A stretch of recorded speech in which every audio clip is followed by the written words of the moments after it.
Kamaru Usman and Ariel Helwani have suddenly found themselves caught in a full-blown feud, and things are escalating fast. It all began when Ariel went in on the idea of Usman receiving the next title shot against Islam Makhachev. He called the conversation ridiculous and suggested the only reason it was even happening was because Kamaru's manager Ali Abdelaziz was pulling strings in the background, not because of anything Usman has done recently inside the cage. Now, to be fair, Usman is coming off a big win over Joaquin Buckley, who was on a serious run and looked close to unstoppable going into that fight. That victory, along with Kamaru's elite resume, has convinced a decent portion of the fan base that he belongs right back in the title picture. But plenty of people still feel the 170-pound division is stacked and that Usman should probably take one more fight before jumping the line again. Either way, Kamaru and Henry Cejudo took Ariel's comments personally on their podcast. Usman argued that Helwani simply isn't in a position to decide who deserves a title opportunity. Let's break down exactly how Kamaru responded to Helwani's criticism. That will not be named in the show, but I guarantee you they could probably smell us from here. Damn. Well, let's just talk about it. You got a big nose, Kamaru. They could smell us from here. But Henry, listen, why would we, as professional fighters, why would we go on these shows anymore with people who don't have G14 classification? Why would I be sitting there talking to you? Because you're just a glorified fan. The real journalists that have a conversation with us, Henry, before fights, and then they write about it, that's different. Not these people who are media personalities basically give their opinion. You talk about me to stay relevant. I don't talk about you. I don't care about you. You've been in the headlines, and it's a matter of respect too, Kamaru. I would take it as like, all right, man, I'm the big dog. I'm the sheriff in town. But that's why they're talking about me, Henry, because of that. Because I am the big dog. I am the name. That's why they are talking about me. Helwani didn't stay quiet for long. He fired right back at Kamaru, and this response felt like years of built-up tension finally boiling over. You've got to remember the history here. Back when Usman was champion, his manager Ali Abdelaziz banned ESPN from interviewing any of his fighters, claiming Helwani had a personal vendetta and was targeting his guys. Usman didn't speak much on it publicly, but he clearly went along with it, and that tension never truly disappeared. There were other moments too, like in 2023 when Helwani interviewed Dricus du Plessis and brought up the controversial African champion comments involving Usman. That didn't sit well with Kamaru's camp either. All of it just kept stacking up, and now Helwani finally went all in. He called out what he viewed as hypocrisy, revisionist history, and the fact that Usman benefited from Ali's influence with the UFC while accusing media members of being biased. Ariel's stance was simple. Fighters only want the media when things benefit them. The moment rankings or opinions don't line up with their plans, suddenly the media isn't qualified. They were never qualified. That's why they're no longer invited to the events. And so this is the same old playbook. They don't, they've been in the fight game long enough. They would know that you don't get invited to these events as a media member. You apply for a credential and then they say yes or no. But that's, that's a semantic. Obviously we understand they're trying to hit me below the belt, even though I've tried to explain and prove time and again that I haven't applied for a credential since March 2020. He's doing a video, he's clipping it off. Clearly I have struck a nerve. And what is the nerve that I struck? He's 1-3 since 2021. He won one fight in June, and I had the audacity to say that this guy doesn't deserve a title shot. I didn't say that he's a bum. I didn't say that he's a never was. In another wild twist this week, a Russian MMA reporter recently spoke with Dagestani coach Ghassan Ghassanov, who works at one of the biggest gyms in the region. He revealed that Ilia Topuria has actually trained at their facility before, and shockingly, he held his own, even against much bigger fighters.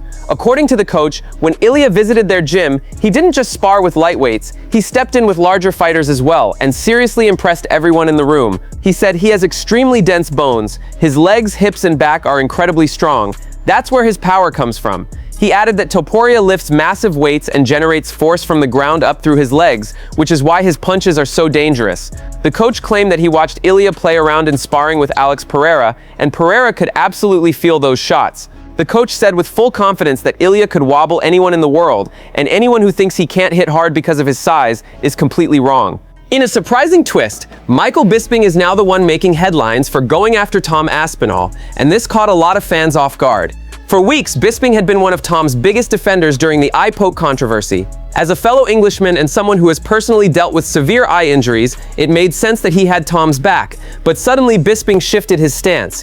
He believes Aspinall is handling the aftermath the wrong way.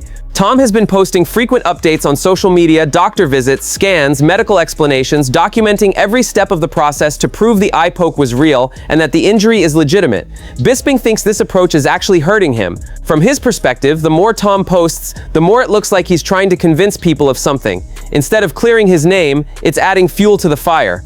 And coming from Bisping, a guy who fought much of his career with one functioning eye, that criticism carries real weight. Both Bisping and Paul Felder have advised Tom to let it go and stop feeding into the controversy because that's not what fans expect from a heavyweight champion.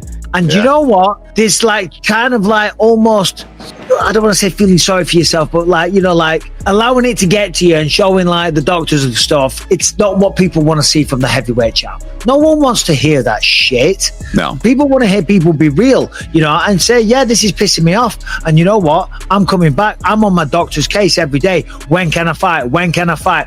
Yeah, just like he said, he's saying it, but then he's doing that kind of stuff. He needs to, I know it's tough to move on when you got people doubting you and questioning you and calling you a quitter when you're a guy that's a heavyweight champion like Tom Aspinall. It's a fucking bitch to deal with. But you're right. He needs to just move on and get better and then show up in training and do your damn thing. And again, be the heel then. Turn heel. Be a dickhead to everyone. Nobody will care if you go and knock Cyril Gane out and then you get on that microphone, you start talking shit. Guess what? People will just absolutely love that version of you. Sean O'Malley also weighed in on the recent drama surrounding Ilia Topuria's divorce and the reports that his personal life may have stalled his return until spring 2026. At the same time, O'Malley is preparing to face Song Yadong at UFC 324. Sean reacted to the UFC placing him third on the card, laughing about it on his podcast. He joked that he's not even the co-main anymore and said at this rate, he might be on the prelims next time. But make no mistake, this fight is huge for O'Malley. For the first time in his UFC career, he's coming in on a 2-fight losing streak. If he loses again, there's almost no doubt he'll move up to featherweight, something he's already discussed for years. Stylistically, Song Yadong is a dangerous but interesting matchup. He's powerful, aggressive, and compact, but he's also hittable. On paper, it's a fight that favors Sean if he's still operating at a top level. His range, timing, footwork, and counters match up well against Song's explosive bursts. However, even if Sean wins at UFC 324, it's tough to imagine him getting a third title shot against Murab. The division has moved on, new contenders are lining up, and Sean's long-term future at bantamweight is still uncertain. This is more than just another appearance on a stacked card. For O'Malley, this fight is about proving he still belongs among the elite, and about deciding which weight class will define the next chapter of his career. The Ilia stuff, you guys see that? Going through a divorce, wife supposedly trying to take 50%. God, dude. I feel so, that sucks. And it's all public, which makes it even just fucking worse. I've seen a lot of shit on that. I've been through some shit. I didn't have to deal, it wasn't on the public, got to the other side, everything's good, but when you're going through that type of shit, you definitely don't want to be in fight camp. Is that why he pulled out, or just... That's why I didn't book a fight. He said he's going through some it's all public, and I guess he was supposedly messaging girls, which is like, you can't say how's on. I know, right? Dude, no. You can't be nice to the other species when you're married. I just don't understand. Yeah, no, that sucks. So I do genuinely feel bad for him, and yeah, I mean, all that shit. Oh, he's got 2 kids. It's like when you add kids to the mix, that's really what makes it just so hard to deal with. It's unfortunate for him, but yeah, because I really want to see Ilia versus Patty. That was the fight I wanted to see. Ilia versus Islam is the fight I wanted to see. That's it from MMA Time. Thanks for watching. Don't forget to leave a like and subscribe for daily MMA updates.